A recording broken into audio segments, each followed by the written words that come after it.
Good morning, I'm Karen Jones from Adams & Jones, and this morning I wanted to spend a little bit of time with a colleague that helps us a lot with home styling, Catherine Craig, and I'll hand over to Catherine in a moment.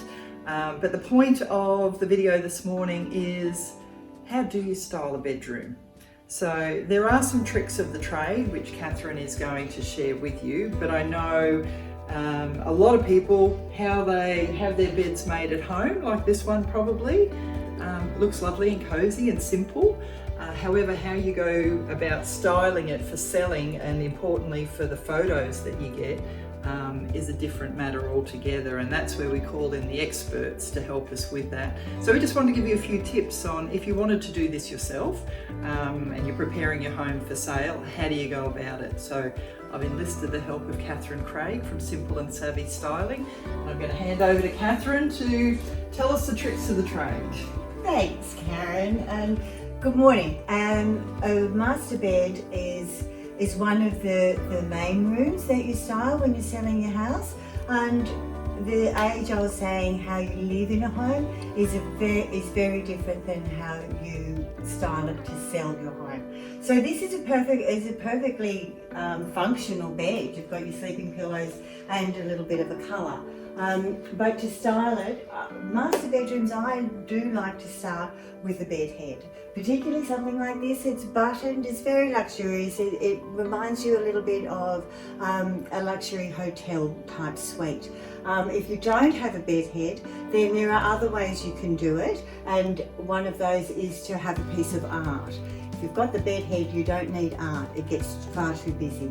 So let's start with, I always like to use the white coverlet. It's there's a doona underneath it, so it's a little bit fluffy, but it's just bright and fresh and clean feeling when you first enter the bedroom. So this being a king bed, sorry, I have a cushion stashed over here. King beds, I always like to use 3 continental pillows. So actually, Karen, can I enlist you to help me with that one over there? Thank you.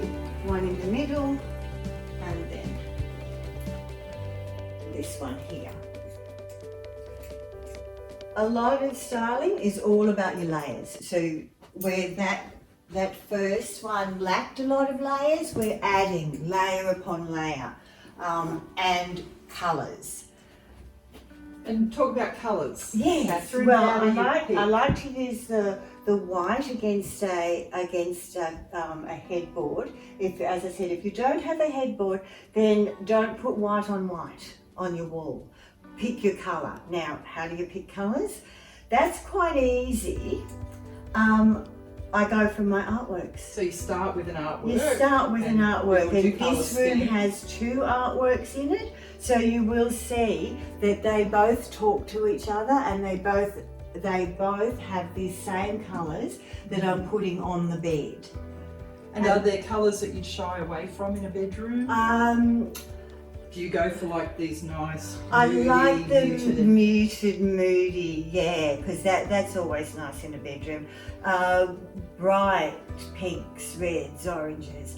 That can be quite bold colours, can be quite polarising. Yeah. So you want to be able to just evoke a serenity, a calmness, a peacefulness around your master bedroom. Okay. So we start with that. And then only 2 of these sides. So these. you only have 3 of the big ones. 3 of the big ones, 2 of these, and then we do, because we can still have the colour, then we do another 2 of these ones. And then the accent cushions. So if you hold them up against that artwork, I see what you're talking about with the colours. They match perfectly with the art. Yeah. Because I wouldn't think of putting sort of teal and blue and turquoise with gold, but No, look at that. but that and this one over here, that it's exactly the same sort of colours, if I get all these cushions together, yes, as that artwork. Okay. So you've got nothing that shocks you. It all just blends in. Yeah. And that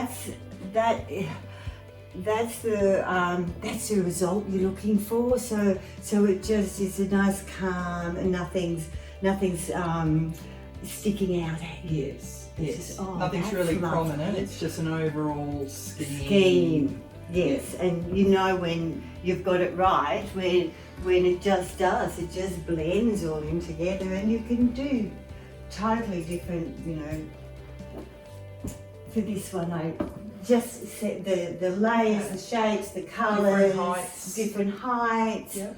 and then And then the favourite bit. the favourite bit, The the throw. throw. I always say to Catherine, how do you do it casually to make it look like it's thrown, but it's actually There is not a mess? There's an actual trick to it. Now, because a king bed, you're going to find a lot of throws. I'll show you. Don't actually go across a king bed. So they're not So long if enough. no, they're not long enough. So if you just did that on the bottom of the bed, That's how I do it. well, it looks silly. Yeah, it does. It You've looks a got all bit- this beautiful layering, and then, And then a piddly this little... thing that yes. doesn't fit anymore. So the trick with this is you go from corner to corner. Get your corners. And that one, I'll pass you that one, Karen. Yeah. Thank you.